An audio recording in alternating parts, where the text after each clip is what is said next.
கர்த்தருடைய பரிசுத்த நாமத்துக்கு மகிமை உண்டாகட்டும். நம்ம எடுத்துக்கொண்ட தலைப்பு ஜெபம்.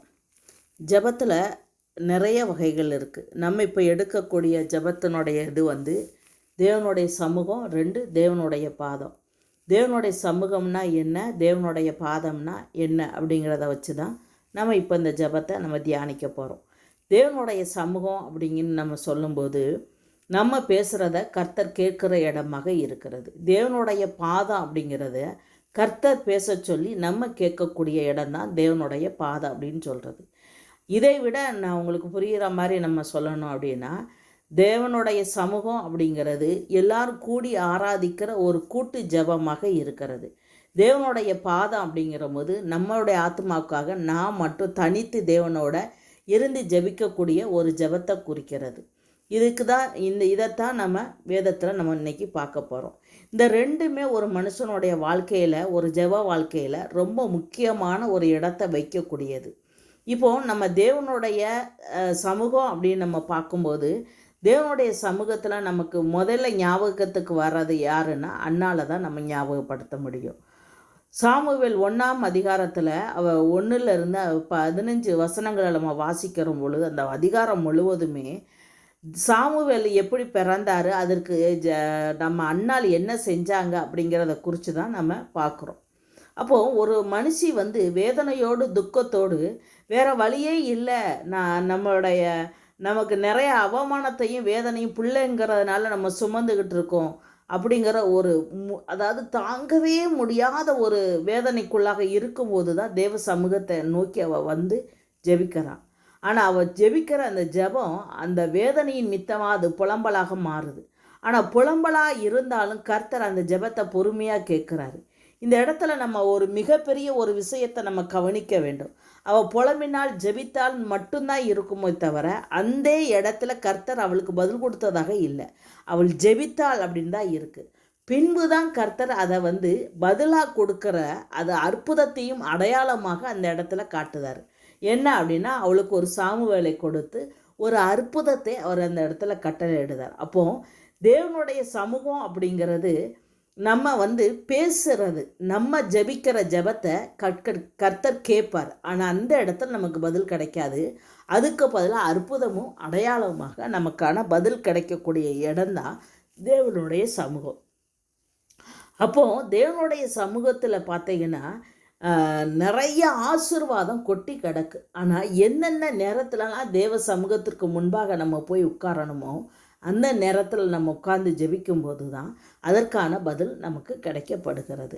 பாருங்கள், ரோமர் 12:2 பாருங்கள், நீங்கள் இந்த பிரபஞ்சத்துக்கு ஒத்த வேஷம் தெரியாமல் தேவனுடைய நன்மைக்கு பிரியமும் பரிபூர்ணமும் அடைய சித்தம் உண்டு என்று பகுத்தறியத்தக்கதாய் உங்கள் மனமும் புதிதாக்கும்படி மறுரூபமாக்கப்படுகிறீர்கள். மறுரூபமாக ஆக்கப்படணும்னா, மறுரூபம் அடையணும் அப்படின்னா தேவ சமூகத்தை தான் நம்ம நாடணும். தேவனுடைய சமூகத்தில் உட்கார்ந்து நம்ம ஜெபிக்கிற பொழுது நம் ஜெபத்தின் சத்தத்தை கேட்கிற தேவன் நம்மளை என்ன செய்கிறாரா, மறுரூபம் அடைய பண்ணுகிறார். நீ ஜெபிக்கிற, உன் வேதனையை நீ கொட்டுறனா, உன் உபத்திரத்தை, உன் கண்ணீரை என் சமூகத்துக்கு, உன் பாரத்தை நீ இறக்கி வைக்கிறனா, நீ வெளியில் நீ கிளம்பி போ. நீ போகிறதுக்கு முன்பாக கர்த்தர் அங்கே ஒரு பெரிய அற்புதத்தை உனக்கு காட்ட வல்லவராக இருக்கிறார். அப்போது நம்ம என்னென்ன விஷயத்தெல்லாம் தேவ சமூகத்தில் கொட்டி தீர்க்கிறோமோ அதை என்ன செய்ய, வெளியரங்கமான ஒரு பதில், எல்லா ஜனங்களும் பார்க்கும்படியான ஒரு பதிலை கொடுக்கக்கூடிய இடம்தான் தேவ சமூகம். நீங்களும் நானும், கர்த்தர் என்கிட்ட பேசினார். நான் நிறைய பேர்கிட்ட நம்ம பார்க்குறோம். கர்த்தர் என்கிட்ட அதிகாலையில் பேசினார், தேவன் என்கிட்ட மதியானம் பேசினார், தேவன் என்கிட்ட இரவு நேரத்தில் பேசினார் அப்படின்னு நம்ம பேசுகிற கேட்கும். அவங்க சொல்கிற சாட்சியை கேட்குறோம். ஆனால் அவங்களுக்குள்ள கர்த்தர் பேசினாங்கிறது நமக்கு தெரியாது. அவங்க சொல்கிறத வச்சு நம்ம அதை நம்புகிறோம். ஆனால் தேவ சமூகங்கிறது அப்படிப்பட்ட ஒரு சமூகம் கிடையாது. தேவன் தேவனிடத்தில் நம்ம கேட்கக்கூடிய விஷயத்தெல்லாம் அவர் என்ன செய்கிறாராம், வெளியரங்கமான காரியங்களை செய்யும்படியாக நம்மளை மறுரூபமாக்குகிறார்.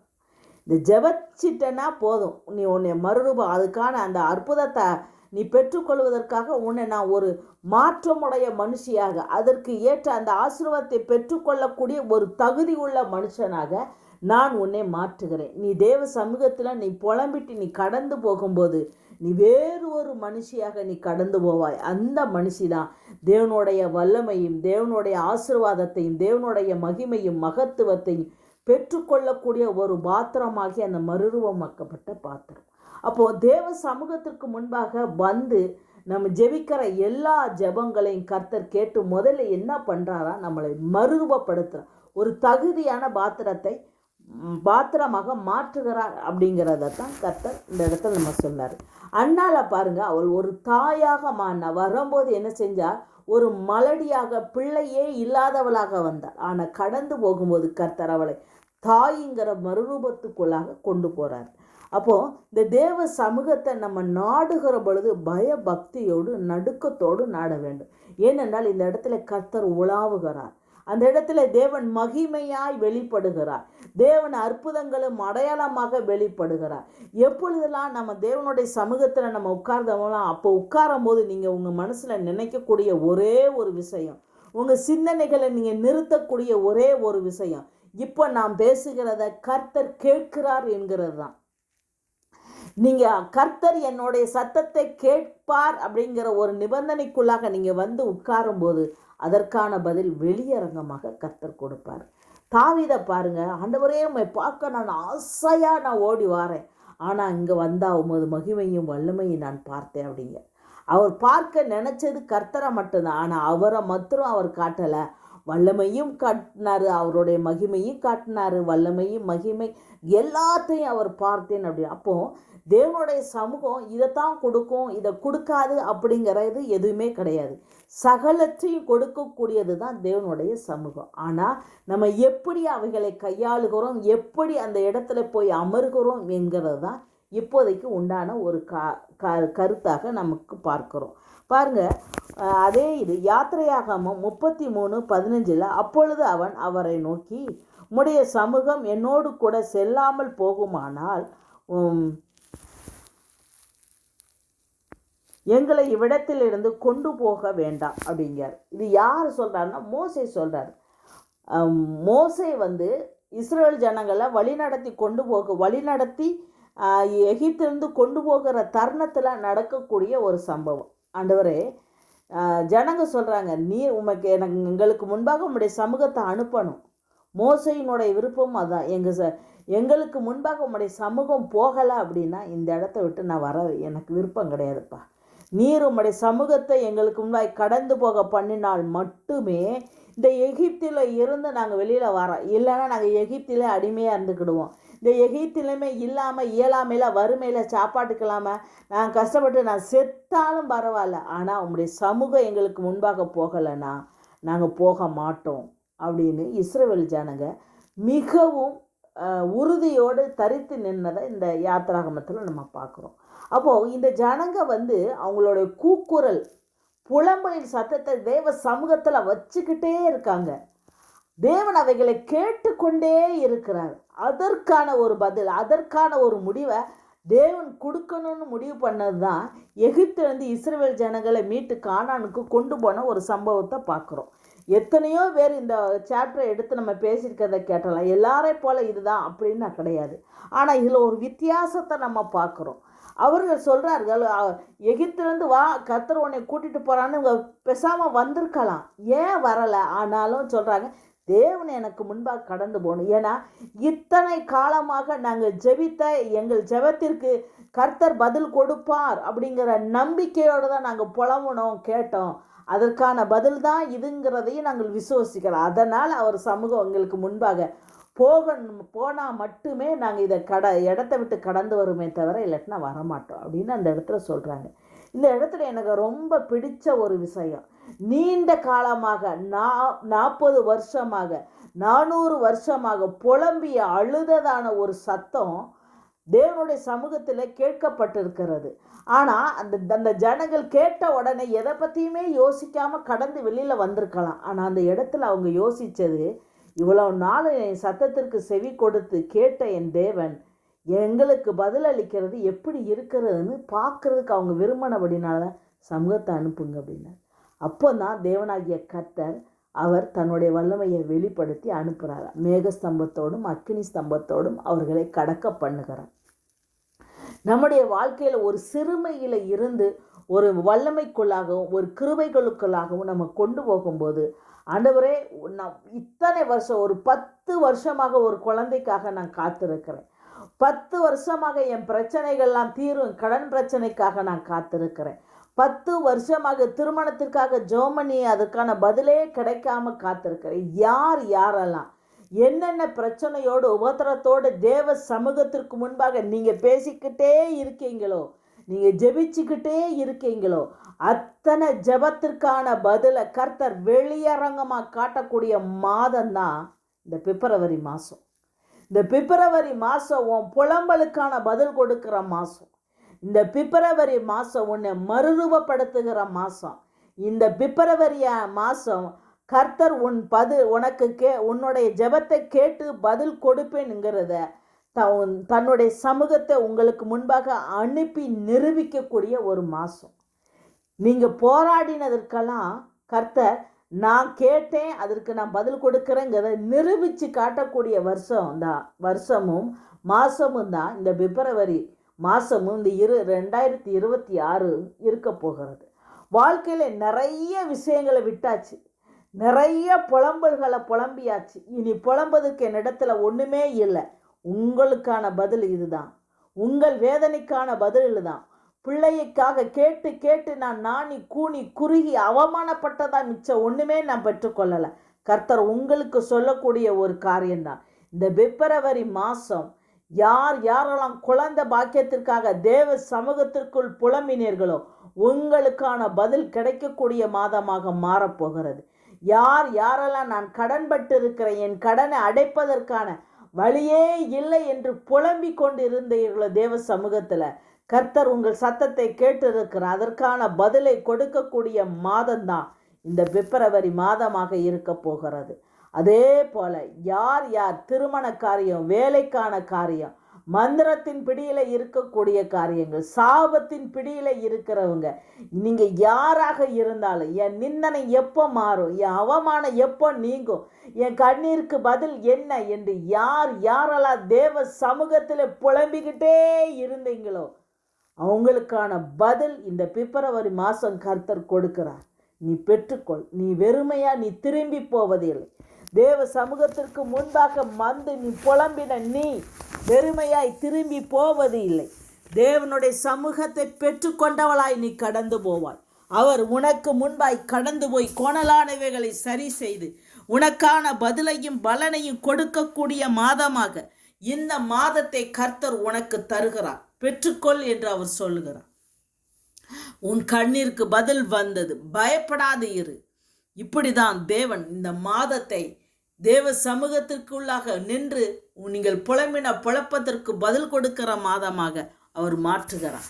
தேவ சமூகம் அப்படிங்கிறது அவ்வளவு ஈஸியான ஒரு இடம் கிடையாது.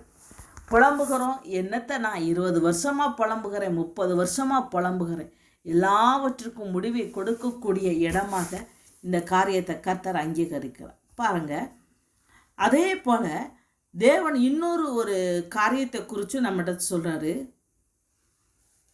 தேவனுடைய பாதம். சரி, சமூகத்தில் நிறைய விஷயங்களை நம்ம கற்றுக்கொண்ட அவர் மகிமை, அவர் நம்ம பேசக்கூடிய காரியங்களை அவர் வெளியரங்கமாய் பதில் கொடுக்கிற இடம்தான் தேவனுடைய சமூகங்கிறத நம்ம பார்த்தோம். ஆனால் இந்த பாதம்னா என்ன? அவருடைய பாதத்தில் உட்காரும்போது என்னப்பா அவ்வளோ பெருசாக என்ன நடக்க போகுது அப்படின்னு நம்ம யோசிக்கலாம். ஆனால் இந்த பாதம் அப்படிங்கிறது சரணடையக்கூடிய ஒரு ஸ்தலமாக இருக்கிறது. நான் ஒன்றுமே இல்லை அப்படின்னு அவர் இடத்துல போய் எனக்கு வேறு கதியே இல்லை அப்படின்னு சொல்லி போய் அவருடைய சமூகத்தில் அவருடைய பாதத்தில் சாஷ்டாங்கமாக விழுந்து தன்னை அர்ப்பணிக்கக்கூடிய இடம்தான் தேவனுடைய பாதம். இந்த தேவனுடைய பாதத்தில் எப்படிப்பட்ட ஒரு மனுஷன் பாவியும் வந்தாலும், எப்படிப்பட்ட ஒரு விபச்சாரம் செய்யக்கூடியவன் வந்தாலும், எப்படிப்பட்ட ஒரு கொலைகாரன் வந்தாலும் இந்த பாதத்தில் விழுகிற பொழுது கர்த்தர் அவரை மன்னிக்கக்கூடியவராக இருக்கிறார். இப்போ குறிப்பாக நம்ம பார்க்கும்போது மத்தேயு அதிகாரத்தில் நம்ம வாசிக்கிற பொழுது பாருங்க, விபச்சாரத்தில் கையும் மெய்யுமாக பிடிக்கப்பட்ட ஒரு ஸ்திரியை குறித்து நம்ம பார்க்குறோம். அந்த ஸ்திரீ அவளை எல்லா ஜனங்களும் கல்லை கொண்டு எரிகிற பொழுது கர்த்தர் அவளை பார்த்து சொல்லுகிறாரு, யார் பாவம் செய்யாது இருக்கிற அவர்கள் முதல் கல்லை எரியுங்கள்னு இந்த கூட்டமே விலகி போகுது. போன உடனே கர்த்தர் அவளை பார்த்து சொல்கிறாரு, அவள் தேவனுடைய பாதத்தில் விழுந்து அழுத மன்னிப்பு கேட்கும்போது அவர் சொல்கிறாரு, எந்தி இனி நீ பாவம் செய்யாதிரு. அப்போ என்ன உங்களுக்கு தோணுகிறது அப்படின்னா, நம்மளுடைய பாவங்களுக்கு மன்னிப்பு கொடுக்கக்கூடிய இடம்தான் இந்த பாதம். நம்மளுடைய மீறுதல்களை நினையாது இருக்கக்கூடிய இடம்தான் இந்த பாதம். நம்மளை முற்றிலுமாக அர்ப்பணிக்கக்கூடிய இடம்தான் இந்த பாதம். இந்த பாதத்துக்கு மிஞ்சினது எதுவுமே இல்லை அப்படின்னு நான் சொல்லுவேன். இந்த பாதத்தில் அப்படி என்ன இருக்குது அப்படின்னு கேட்டீங்கன்னா, நான் உணர்ந்ததை உங்களுக்கு சொல்லுகிறேன். இந்த பாதம் அப்படிங்கிறது நானும் கர்த்தரும், வேற யாருமே இல்லை. நானும் கர்த்தரும், எங்கள் அன்புக்கு இடையில யாருமே இல்லை. நானும் கர்த்தரும், அதுக்கு ஈடானது எதுவுமே இல்லை. அப்படிங்கிற போது ஒவ்வொரு ஆத்துமாவும் தன்னுடைய மீட்புக்காக நிற்கக்கூடிய இடம்தான் பாதம்னு நான் சொல்லுவேன். நம்ம பரலோக ராஜ்யத்துக்கு நம்ம போவதற்கான வாசல்களையும் வழிகளையும் கற்றுக் கொடுக்கிற இடம்தான் இந்த பாதம் அப்படின்னு நான் சொல்லுவேன். நிறைய பேர் பைபிள் காலேஜில் போய் படிக்கிறாங்க. நிறைய காரியங்களை நம்ம வேத வார்த்தைகளை குறித்து பைபிள் காலேஜில் நமக்கு கற்றுக் கொடுக்குறாங்க. ஆனால் இதுவும் ஒரு பைபிள் காலேஜ் தான். என்னன்னா, தேவனுடைய பாதம். இங்கு அவர் பேசுவதை நம்ம கேட்கக்கூடிய இடம். இப்போ உங்களுக்கு புரியுற மாதிரி நான் சொல்லணும்னா, அவர் கற்றுக் கொடுக்கிறதை நாம் கற்றுக்கொள்ளக்கூடிய இடம்தான் தேவனுடைய பாதம்னு சொல்லலாம். அவர் என்ன அவர் இருதயத்தில் நினைக்கிறாரோ, என்ன தேசத்தில் தன்னுடைய திட்டத்தை அவர் வெளிப்படுத்த விரும்புகிறாரோ, அது அத்தனையும் நம்மிடத்தில் வெளிப்படுத்தக்கூடிய இடம்தான் இந்த இடம், பாதம். சுருக்கமாக சொல்ல போனால், அவர் இருதயத்தின் ரகசியங்களை நமக்கு கற்றுக் கொடுக்கக்கூடிய இடம்தான் இந்த பாதம்னு சொல்லலாம். இப்படி நிறைய பாதங்களை குறித்து சொல்லிக்கிட்டே போய்கிட்டே இருக்கலாம்.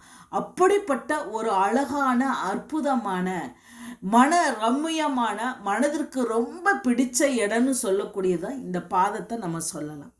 இந்த பாதத்துக்குள்ள ஒரு மனுஷன் தன்னை முற்றிலும் தொலைத்தவனாக அவர் அந்த பாதத்தில் ஒரு மனுஷன் விழுவானானா, அவன் அந்த பாதத்தை விட்டு அவன் வெளியில் போவதுக்கு அவனுக்கு விருப்பமே வராது. அவ்வளவு அருமையான ஒரு பாதம். இந்த பாதத்தில் நீ எவைகளெல்லாம் கண்ணீராக விதைக்கிறாயோ அத்தனையும் பல மடங்காக நீ அறுவடை செய்யக்கூடிய ஒரு பதிலை கொடுக்கக்கூடிய இடம்தான் அது. கர்த்தர் இத்தனை காலம் அளவு நம்ம பேசினதற்கு அவர் பதில் கொடுக்கிற இடம். அவர் பேசுவார், நீ இதை செய்யாத, இதை செய், இதை செய்ய வேண்டாம் அப்படிங்கிறத கற்றுக் கொடுக்கிறவர். இந்த இடத்துல நான் இந்த பாதம் அப்படின்னு தியானிக்க ஆரம்பித்த போது எனக்கு ஒரே ஒரு விஷயம் பிடிஞ்சிச்சு. அந்த இடத்துல பிடிச்ச ஒரு விஷயம்னு நான் ஒன்று சொல்லணும்னா, ஒரு குழந்தை தன் தாயை தொலைத்து விட்டு தாய்க்காக பரிதவிக்கும் போது, அந்த திடீர்னு ஒரு தாய் தனக்கு முன்பாக தொலைந்த தாயை கண்ட உடனே எப்படி மார்போடு போய் கட்டி அணைத்து அந்த மடிகளிலே தன்னை முற்றிலுமாக தஞ்சமாக ஒப்பு கொடுக்கிறதோ, அந்த இடத்தை தான் இந்த பாதமாக நான் பார்த்தேன். ஏன்னா இந்த பாதத்தில் நம்ம நிற்கிற பொழுது பிரபஞ்சமே நம்ம கரங்களில் இருக்கிற மாதிரி ஒரு ஃபீல் உண்டாகுது. எந்த ஒரு பிரச்சனையும் இல்லாத ஒரு நிலையை இந்த பாதம் கற்றுக் கொடுக்கிறது. இந்த பாதத்தை குறித்து நிறைய விஷயங்களை சொல்லிக்கிட்டே போகலாம். ஆனால் இந்த பாதம் அப்படிங்கிறத பாவத்திலிருந்து விடுதலைக்கான ஒரு இடம் மட்டுமல்ல, மீறுதல்களை மன்னிக்கக்கூடிய இடமும் அல்ல, பாவங்களை நமக்கு மன்னித்ததை அவர் நினைக்காமல் இருக்கக்கூடிய இடமாகவும் இது இருக்கிறது. எல்லாத்துக்கான சொல்யூஷன், எல்லாத்துக்கான வழி வாசல்களை அவர் கற்றுக் கொடுக்கிற இடம் அப்படின்னு இருக்கு. நமக்கு வழியே தெரியாம நம்ம நிற்கும்போது நமக்கு வழிகாட்டக்கூடியது இந்த பாதம் தான் நான் சொல்லுவேன். தேவனுடைய வார்த்தை நம்மளுடைய கால்களுக்கு தீபமும் வெளிச்சமுமாய் இருக்கிறது. அப்போ அவருடைய வார்த்தை எப்படி நமக்கு வெளிச்சமும் தீபமாய் இருந்ததோ அதே போலதான் தேவனுடைய பாதம். தேவனுடைய பாதத்தில் அமர்ந்து நிற்கிற ஒருவனும் வீணாய் போனதாக சரித்திரமே இல்லை. பாருங்க, சங்கீதம் 91:4 அவர் தமது சிறகுகளின் நிழலிலே புகலிடமும் தருவார், அவருடைய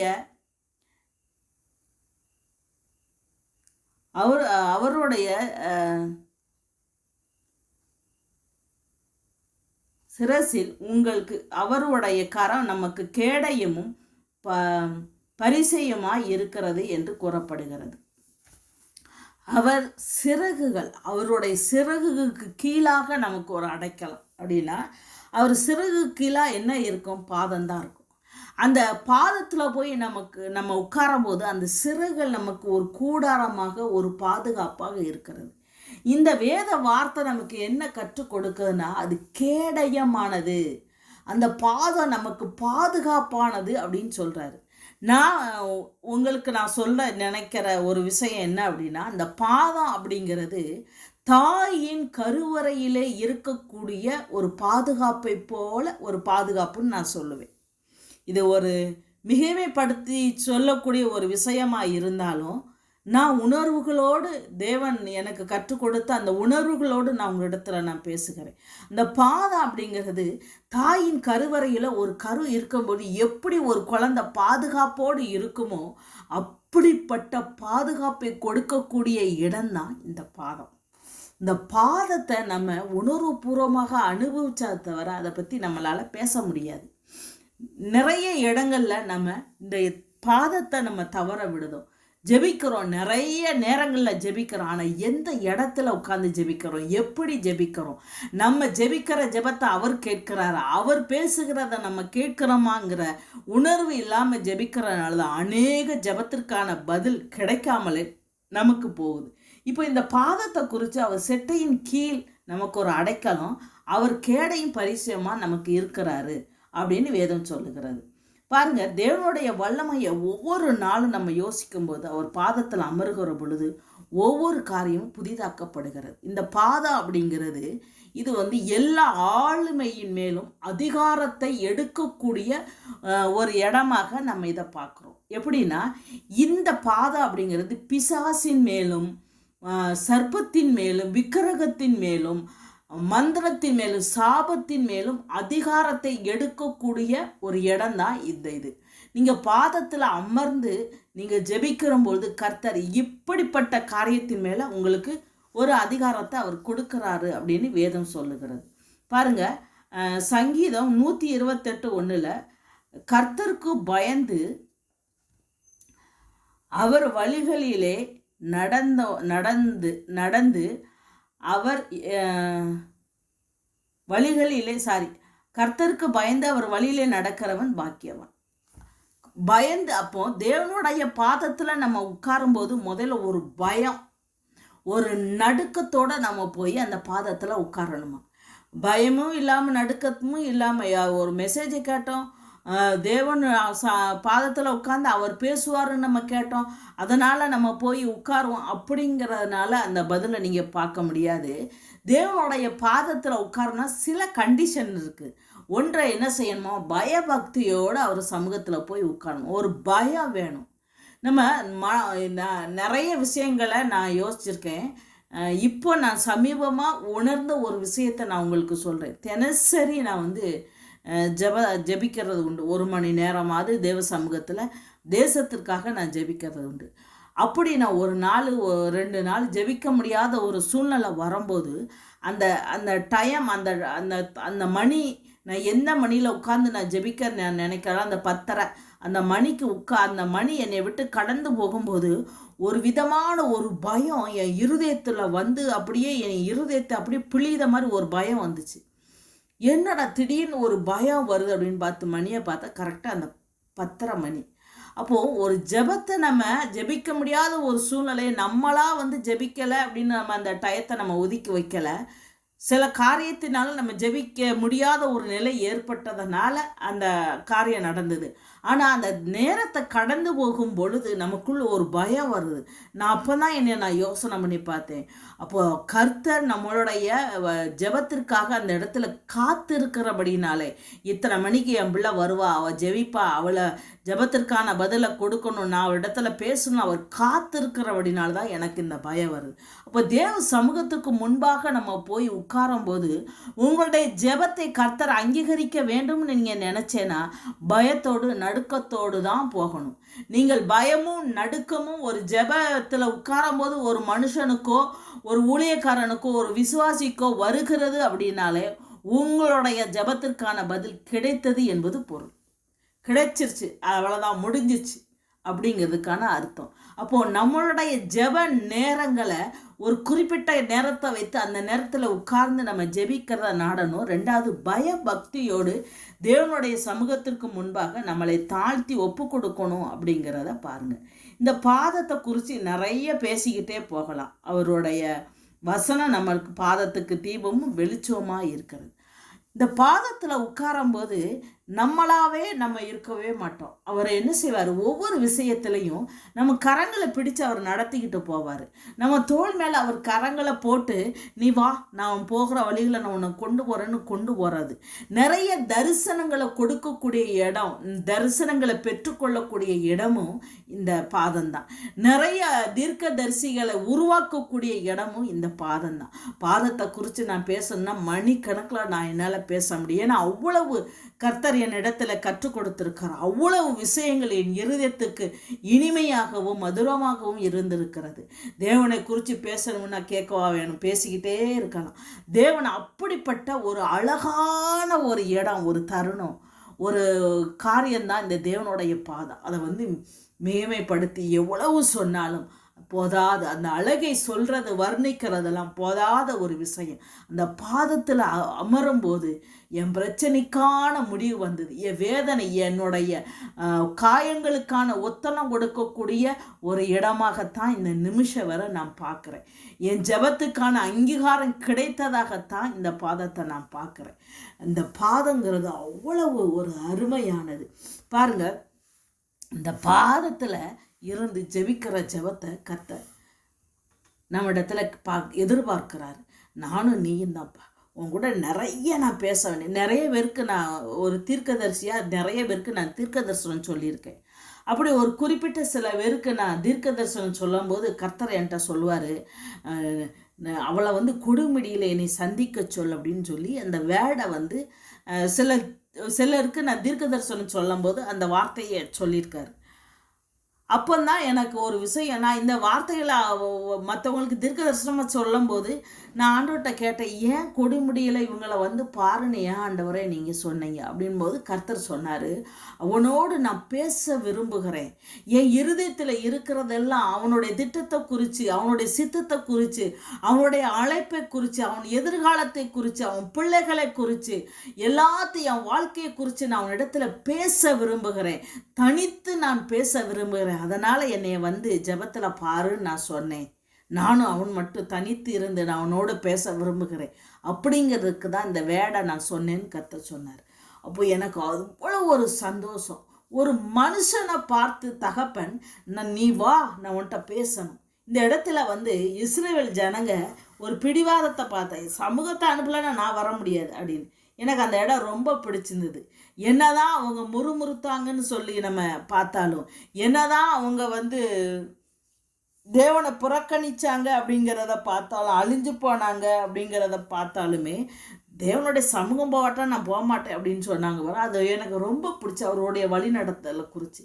இங்கே நம்ம காரியங்களை நம்ம வாசிக்கும்பொழுது தேவனுடைய பாதத்தில் உட்காரக்கூடிய அந்த அனுபவம் மேலானது. சில மனுஷர்களை அவர் தேர்ந்தெடுக்கிறார். இவன் எனக்கு தேவை, இவன் ஊழியக்காரனா தேவை, இவனை குறித்து இவன்கிட்ட நான் நிறைய ரகசியம் பேசணும், தேசத்தில் என்னென்ன நடக்க போகுங்கிறத குறித்து இவனிடத்துல நான் பேச விரும்புகிறேன். ஆனால் அதற்கு அவன் வாய்ப்பே கொடுக்கல. எப்போதும் தேவ சமூகத்திற்கு முன்பாக நின்று ஜெபிக்கிறான்.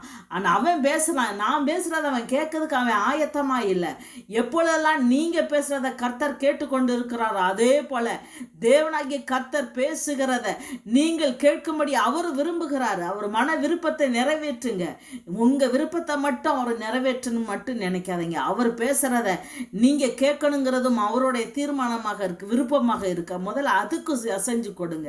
ஜெபங்கிறது எல்லாமே என்கிறத விட ஜெபங்கிறது ஒரு ஆளுமைக்கான ஒரு ஜெபம், ஒரு அதிகாரத்தை கையில் எடுக்கிறது தான் ஜெபம், ஒரு பிரச்சனைக்கான சொல்யூஷனை கண்டுபிடிக்கிறது தான் ஒரு ஜெபம். ஆனால் எந்த இடத்துல எப்படி ஜெபிக்கிறேங்கிறது தான் எங்களுக்கான கேள்வி.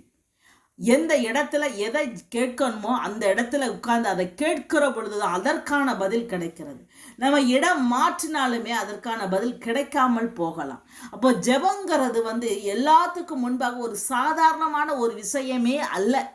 ஜெபங்கிறது ஒரு பெரிய ஒரு சவால் நிறைந்த ஒரு விஷயம், ஒரு சேலஞ்சான ஒரு விஷயம். எலியாவுக்கு அது சேலஞ்சாக தான் அன்னைக்கு இருந்தது. இந்த ஜெபம் அவன் ஜெபம் பண்ணினான். பாகலை தீர்க்கதரிசிகளை வெட்டி வீழ்த்தினது எலியாதான். அது ஜெபத்தினால தான் கூடின ஒரு காரியம். பாகலுக்கு முன்பாக நின்று ஜெபித்த பொழுது பாகலினுடைய கிரியைகளை அழித்து போட்டு பாகலுக்கு முன்பாக விட்ட சவாலை அவன் ஜெயிக்க பண்ணினதும் அந்த ஜெபம் தான், வேற ஒண்ணுமே கிடையாது. வானத்திலிருந்து சேனைகளை கீழே இறக்க பண்ணினதும் அந்த ஜெபந்தான், வேற எதுவுமே கிடையாது. இவனுக்கு விரோதமாக எழும்பி வந்த ராஜ்யங்களை நிர்மலமாக்கும்படி வானத்திலிருந்து அக்கினியை இறக்கும்படியாக எளிய கருத்தோடு ஜெபித்தான். ஜெபித்ததற்கான பதில் கிடைத்தது ஜெபந்தான். அப்போ ஒரு ஜெபங்கிறது நம்ம எந்த இடத்துல எப்படி நம்ம கையாளுங்கிறத வச்சுதான் நமக்கான பதில் கிடைக்குமா கிடைக்காதா, அது எப்படிப்பட்ட பதிலா இருக்கும், அது வெளியரங்கமான பதிலா, அது அற்புதம் அதிசயமுடைய பதிலா, அது நம்மளுடைய காரியங்களை நடத்தக்கூடிய ஒரு பதிலா அப்படிங்கிறதும், ஆளுமைக்கான பதிலா, மகிமையை பெற்றுக்கொள்ளக்கூடிய பதிலா என்கிறதையும், பிசாசின் மேல நாம் வெற்றி செலுத்தக்கூடியவர்களான பதிலா என்பதற்கும் நம்ம ஜெபிக்கிற இடம்தான் தீர்மானிக்கிறதை தவிர வேறு எதுவுமே இல்லை. அப்போ ஜெபங்கிறதான் வாழ்க்கையில ஒரு பிரதானமான ஒரு காரியமாக அமைகிறது என்ற கர்த்தர் சமீபமா ஒரு விஷயத்தை நம்ம ஜெபிக்கிற பொழுதெல்லாம் அவர் சொன்னது ஒரே ஒரு விஷயம்தான். ஒரு ஜெப வீரனால என்ன செய்ய முடியாது, ராஜ்யங்களை தள்ளி ராஜாக்களை ஏற்படுத்த முடியுமா? ஒரு ஜெப வீரன் நினைச்சானா கண்டிப்பா யார் தேசத்துல ஆளும்படியாக தலைவர்களை கொண்டு வரணும், கொண்டு வரக்கூடாதுங்கிறத ஒரு ஜெப வீரனுடைய கரங்களில தான் இருக்கு. ஒரு ஜெப வீரன் நினைச்சானா அவன் இருக்கிற இடத்துல, அவன் இருக்கிற தேசத்துல, அவன் இருக்கிற மாவட்டத்துல என்னன்னாலும் நடக்கும், என்னத்தனாலும் அவன் கொண்டு வரலாம். அப்படிப்பட்ட ஒரு மகத்துவத்தையும் மகிமையும் ஒரு ஜெபிக்கக்கூடிய ஜெப வீரன் கைகளில் அந்த அதிகாரத்தை கர்த்தர் கொடுத்திருக்காரு. உங்களையும் என்னையும் ஜெபத்தில் நடத்துவதற்காக இந்த மெசேஜை கர்த்தர் தராரு. இந்த மெசேஜை சாதாரணமாக நீங்கள் எடுத்துக்கொள்ள வேண்டாம். நீங்கள் இந்த மெசேஜில் சொல்லப்பட்டதை போல தேவ சமூகத்திலேயோ தேவனுடைய பாதத்திலேயோ இருந்து நீங்கள் ஜெபிக்கிற பொழுது உங்களை கொண்டு உங்கள் தேசத்தில், உங்களுடைய கிராமத்தில், உங்களுடைய மாவட்டத்தில் என்னத்தை கர்த்தர் செய்ய தீர்மானித்து வைத்திருக்காது உங்களை கொண்டு செய்யணும். ஓ எல்லைக்கு நீதான் அதிகாரி. நீ ஜெப வீரனா இருந்தானா, ஜெப வீராங்கனையா இருந்தானா, நீதான் அதிகாரி. உன்னை தவிர உன்னோட விருப்பம் இல்லாமல் அங்கே எதையும் நடக்காது. உன் தேசத்துல ஒரு அழிவு வரணும், உன் மாவட்டத்துல ஒரு விபத்துகளோ ஆபத்துகளோ வருதுன்னா கர்த்தர் ஒன்றா பேசாம எதையும் செய்ய மாட்டாரு. அதுதான் ஜெப வீரனுக்கு கொடுக்கப்பட்ட ஒரு பெரிய கிருபை. எவ்வளவு பெரிய தீர்க்க தரிசனையாக நம்ம இருக்கலாம், எவ்வளவு பெரிய சுவிசேஷர்களா இருக்கலாம், ஆனா ஒரு ஜெப வீரனுக்கு இருக்கிற அதிகாரம் வேற யாருக்குமே கிடையாது. தானியேல் அவர் தீர்க்கதரிசி என்று சொல்லப்படலை. தானியேல் வேற எதுவுமே இல்லை, அவன் ஜெபிக்கிறவனாக இருந்தான். அதனாலதான் அவன் ராஜ்யத்தை அவன் சுதந்திரிக்க முடிஞ்சது, ராஜ்யத்தை தேவன் பக்கமாய் திருப்ப முடிஞ்சது. ராஜா அவனுடைய சத்தத்தை கேட்டு கீழ்ப்படிந்தான். அப்போ ஜெபிக்கிறவனால எல்லாம் கூடும், அவனுக்கு தடை எதுவுமே இல்லை. நீங்க ஜெப வீரனா மாறணுங்கிறதுக்காக தான் கர்த்தர் ஏன் மூலமா உங்களிடத்துல நான் பேசிக்கிட்டு இருக்கார். இதை ஏதோ ஒரு செய்தியை நீங்க கடந்து போக வேண்டாம். இந்த செய்தியை கேட்கிற நீங்க மற்றவங்களுக்கு இதை சொல்லுங்க. மற்றவங்களுக்கு இதை ஷேர் பண்ணுங்க, அவங்ககிட்ட பேசுங்க. ஜெபங்கிறது என்னங்கிற முக்கியத்துவத்தை அறிய பண்ணுங்க. அறியாம இருள எத்தனை காலங்கள் நம்ம வாழ முடியும்? வெளியில வாங்க. ஜெபங்கிற அறியாமை இருள இருந்த நாட்கள் போதும். ஜெபத்தை தரித்தவர்களாக எழும்புங்க. ஜெபங்கிறது நமக்கான ஆயுதம். ஜெபங்கிறத நம்ம போராடக்கூடிய எடுக்கக்கூடிய ஒரு ஆயுதமாக இருக்கிறது. போர்க்களத்தில் போராயுதங்கிறது ஜெபந்தான், வேற எதுவுமே இல்லை. நீங்க ஜெபிக்கிறவர்களா மாறின ஒரு மந்திரம் உங்களுக்கு முன்பாக நிற்க முடியாது. எந்த சாபமும் உங்களுக்கு முன்பாக நிற்க முடியாது. எல்லாவற்றின் மேலும் அதிகாரம் உடையது தான் இந்த ஜெபம். நீங்க ஜெபத்தை கையில எடுக்கிறனா உங்க தேசம் உங்களுக்கு சொந்தமாகும், உங்களுடைய ஊர் உங்களுக்கு சொந்தமாகும், உங்க குடும்பம் உங்களுக்கு சொந்தமாகும்.